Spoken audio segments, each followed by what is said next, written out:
Magandang araw mga kaibigan. Ngayon po gagawa po ako ng merienda, Halloween merienda, kalabasa. Kaya ito pong mga ingredients ko ha, kalabasa syempre, Halloween. May palaman siya na red bean paste, ito, red bean paste. Glutinous rice flour, giniling na bigas na malagkit, at saka cassava starch, at saka raisin, ayan, raisin, at saka salt, ayan lang po.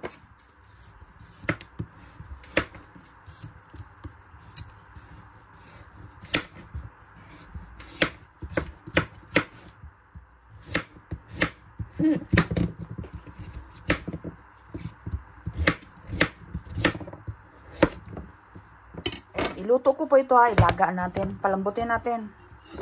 Ayan, ayan, malambot na po ito, nadurog na oh. Durog na. Pwede na ito. Ito po, naluto na po yung kalabasa natin. I-smash na po natin ha. 1 cup lang yung kailangan ko ha, 1 cup. Ito na siya. Ayan. 1 cup lang ang kailangan natin.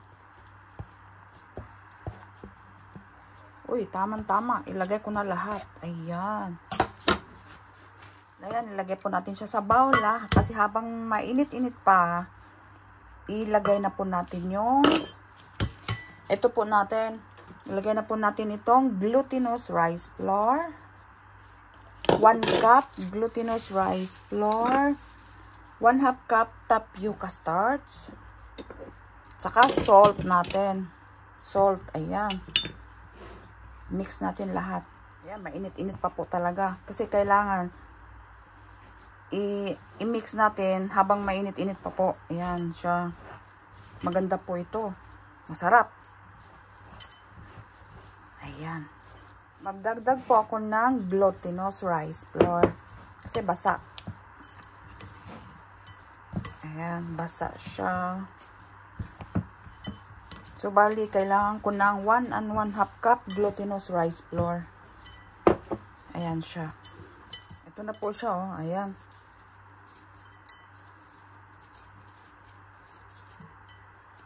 I-ano po natin ito, ah. Takpan muna natin. I-rest mo na. Kahit na 5 minutes. Ayan, mag-umpisa na po ako na ano dito. Ganito lang natin para mas madali. Hatiin ko nga. Ayan.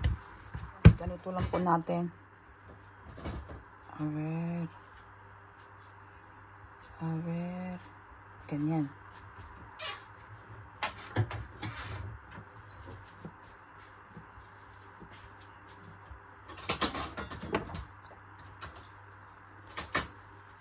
Yung ganito lang po natin. Ayan. Tinakpan ko lang po ha. Ayun. Mag-umpisa na po tayo magpalaman. Ganito lang siya. Ginawa ko na yata ito noon eh. Ganyan. Tapos palaman na natin. Ganyan lang. Pinalamig ko po yung ano ha. Oy. Mali. Ayan. Ganito lang po tayo.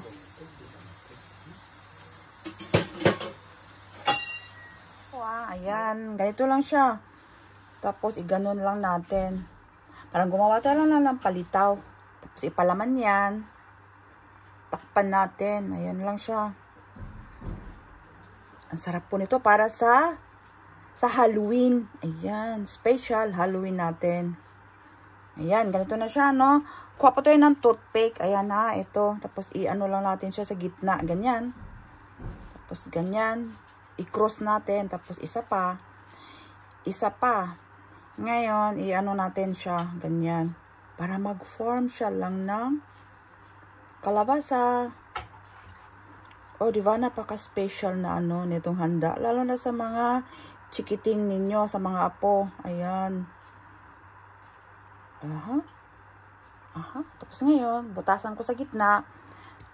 Tapos, meron po akong raisin dito. Raisin. Ayan, raisin. Yan siya. O, diba? O, may nagawa na ako dito. Ganito lang siya. Ayan. Kalabasa Halloween natin. Yan, papakita ko lang sa inyo ulit, ha. Ganito lang siya. Ganyan. I-cross natin. Tapos, ganyan ulit. Ganyan ulit. Tapos, ayan niya siya. Ganyan. Ganyan.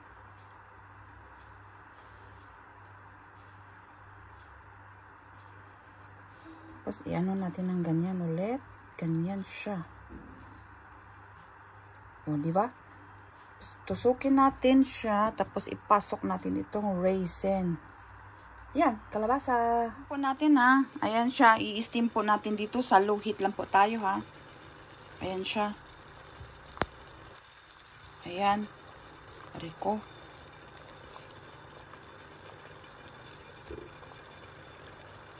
Ayan na siya. Low heat lang yan ha.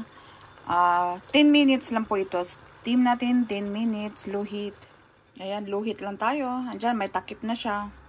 Kahit na walang tela. Basta ganyan lang. Ayan po. Buksan na natin. Ayan na siya. Ayan, malambot na. Ngayon, maglagay lang po ako ng ano. Ito na po ngayon. Ngayon, ilagay ko lang siya dito ha. Kasi malagkit po talaga. Kaya, ano po natin siya sa... Kuha tayo lang po na guantes. Ayan. Mainit po talaga ito. Tsaka dumidikit. Siyempre, ano ito eh. Glutinous rice ito. Kaya malagkit. Kaya tingnan nyo. Ang lambot-lambot. Ay, oh my God. Oh my God. Ayan yung kalabasa natin. Ayan na siya. Ayan. Ito na po. Naluto ko na siya ha. Yung kalabasa natin. Halloween. Kalabasa dessert. Ayan. Tapos magtikim na po tayo. Ito po siya ngayon. Kasi malamig na. Niluto ko na po ito kanina ha. Tikman natin. Masarap po yung ano niya. Red bean paste. Ayan. Ang sarap. Sure po ako gustong-gusto po ito ng mga bata. Ito kasi matamis siya. Matamis yung ano niya ha. Red bean paste. Kaya itong kalabasa wala na siyang ano. Wala na siyang asukal. Tingnan nyo po. Ang sarap ng kalabasa niya para sa Halloween. Kaya sana po gawin nyo po ito mga nanay, mga lola, para sa mga bata, para sa mga apo ninyo ba. Para gawin pong pang merienda nila. O tingnan nyo. Ang sarap-sarap. Kaya maraming salamat po sa panonood nyo po sa recipe ko ngayon na kalabasa Halloween special. Kaya maraming salamat po. God bless po sa ating lahat at enjoy cooking lang po tayo mga kaibigan. Bye-bye!